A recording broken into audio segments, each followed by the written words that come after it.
Alright guys, so today I got a video for you on the gas furnace. I'm going to kind of go through the sequence of operations and what's supposed to happen. And I thank you for watching again on the Hill HVAC channel. If you're not subscribed yet, go ahead and subscribe. And you'll be able to get notified, and you'll be able to see when new content comes out. So here we've got a Goodman gas furnace. Well, you can identify a gas furnace, and I'm starting pretty basic, you know, for those of you who are just getting into the field. If you're a veteran, you know, you're probably going to laugh at this part, but that's okay. To identify a gas furnace, you're going to have two major things that'll stick out to you. One, you've got a gas pipe right here. That will be your gas coming into the furnace. And two, you've got a vent pipe, what some people would call a flue pipe. And that's going to be coming into your unit. And usually if it's a 90% or above, it's going to have PVC. If it's 85%, it's going to be the old metal B vent. So the first thing you're going to want to do on your furnace, this is one of the main parts, is you're going to have a disconnect switch. A lot of the times it's going to be a light switch like that. But sometimes it may be, you know, your traditional pull disconnect with a big box. But in this case, it's a light switch. So what I like to do first when I go into a gas furnace, I like to, you know, get all my doors off. And, you know, different companies have different styles, and some companies have, you know, really nice doors and all that, but some companies don't. And this is one of the styles I don't particularly care for. Some of the other styles are easier to get off. Some of them, you know, just have little things or little thumb bolts that kind of twist. So we're opening her up here. And there's a lot of different, well, there's a few different components in a gas furnace, and sometimes there can be single stage, sometimes they can be two stage. But today we're just going to try to be basic for you and describing it and everything, as I'm struggling to get these doors off. But there's a sequence of operations a gas furnace goes through. Your first sequence, or your first step, is going to be a call for heat. And as you see, I've got the blower door off. There's your blower motor there. And you're going to have a door switch right here. If the door's off, it's not going to run, because that door switch will stop the unit from running. So I started at your call for heat in your sequence. Now, some units run differently. You know, different units do different things.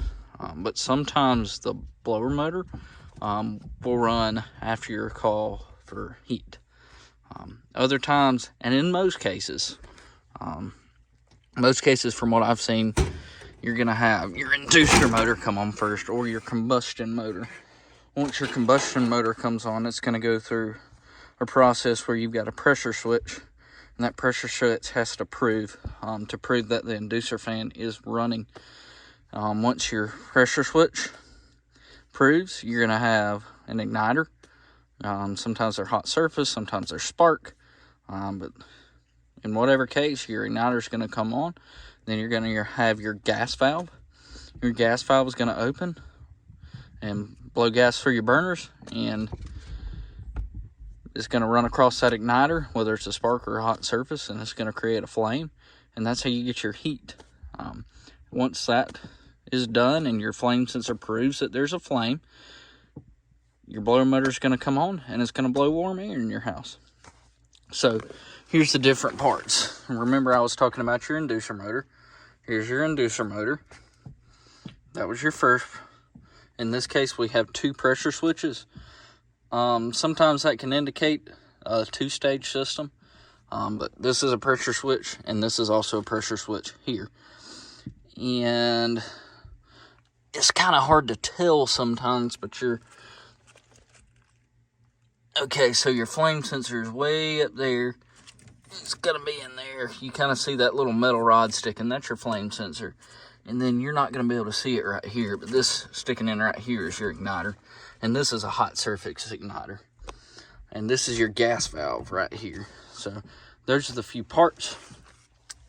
Now, when I check a furnace, I like to first jump it out while I'm down here so I can visually see all the components run and all the components go through the sequence. And before I do that, I like to verify that power is off, and I like to make sure that power is off. I've already done that, so we're going to go ahead and jump it out. In most cases, now you will have some different cases where somebody's wired different colors, but in most cases you're going to be looking for a red and a white wire. So the safe bet is to go from your R to your W terminal. R is your 24 volt power. W is going to be normally your heat wire. And so we're going to take here, we're going to put one side of our jumper on W. We're going to put one side on R. So now that simulates our call for heat. And I'm going to tuck that back up in there, and I'm going to put our door back on. Just bear with me, guys, for 1 second. You'll get a nice little down view of me putting the door on. And, you know, like I said earlier, if this, if your door switch is not depressed, the unit's not going to come on. So that's why I'm going to put the door back on, so we can get that door switch depressed. And so we can go ahead and flip this on and put power onto the unit from our disconnect. And we'll be able to show you what kind of this sequence of operations is going on. Go ahead and get that screwed on for you. And personally, I prefer working on gas furnaces when it comes to heat pumps over gas furnaces. Other people will be different, but, you know, that's just me. Okay. Oh, go back the other way. Kind of twisting you around a little bit. You probably got dizzy there. So I'm going to go ahead and turn my disconnect switch back on. We've got our call for heat. What you're first going to see is our inducer motor come on. Our inducer motor is going to go through. Our prove switches are going to prove, or our pressure switches. And then you'll see your igniter light up. See, your igniter's already lighting up. Once your igniter lights up, you're going to have a gas valve come on. Okay, there that was. And it's blowing flames into there. But once that happens, and it runs for a minute, and your flame sensor proves that there's a flame, your blower motor is going to come on, and it's going to push heat into the house. So I just cut it back off there. But that's basically your sequence of operations there, guys, for a gas furnace, and that's basically how it operates. I want to thank you for watching today, and just make sure you go ahead and like and subscribe to the On the Hill HVAC channel. Thank you.